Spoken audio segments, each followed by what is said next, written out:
দেড় বছর ধরে চলমান ইসরায়েলি বর্বরতায় গাজায় নিহতের সংখ্যা ছাড়িয়েছে ৪৬,০০০। আহত হয়েছেন লাখেরও বেশি ফিলিস্তিনি। তবে অবরুদ্ধ উপত্যকাটির স্বাস্থ্য মন্ত্রণালয়ের এ পরিসংখ্যানকে ভুল দাবি করল লন্ডন ভিত্তিক বিখ্যাত মেডিকেল জার্নাল দ্য ল্যান্সেটে প্রকাশিত এক গবেষণা। পিয়ার রিভিউড জার্নালটিতে প্রকাশিত সমীক্ষাটির দাবি, প্রাণহানির প্রকৃত তথ্য দিতে পারেনি হামাস পরিচালিত গাজার স্বাস্থ্য মন্ত্রণালয়। অন্তত ৪১% কম করে দেখানো হয়েছে নিহতের সংখ্যা।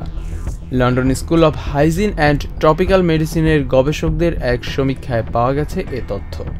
প্রকাশিত তথ্যানুযায়ী গাজায় অগ্রাসনের শুরুর প্রথম ৯ মাসে প্রাণহানি ছিল ৬৪,০০০-এরও বেশি, যদিও তখন গাজার স্বাস্থ্য মন্ত্রণালয় নিহতের সংখ্যা ৩৭,৫০০-এর বেশি বলে উল্লেখ করে। ধারণা করা হচ্ছে নথিভুক্ত হয়নি বহু মৃত্যুর তথ্য।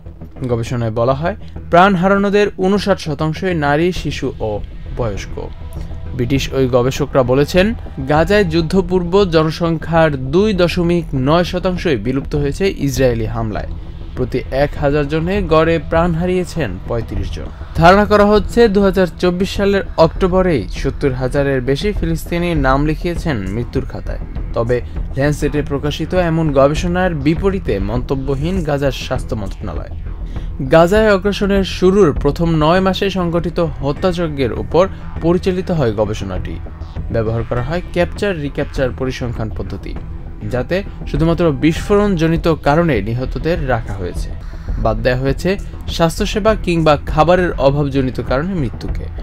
গাজায় ইসরায়েলি অগ্রাসনে প্রাণহানির ১,৮৬,০০০ ছাড়িয়ে যেতে পারে বলে শঙ্কা প্রকাশ করে মেডিকেল জার্নালটি। গাজার স্বাস্থ্য মন্ত্রণালয়ের প্রকাশিত তথ্য অনুযায়ী সেখানে প্রাণহানি ঘটেছে ৪৬,০০০। জুবায়ের জারির, হেভেন টিভি প্রেস।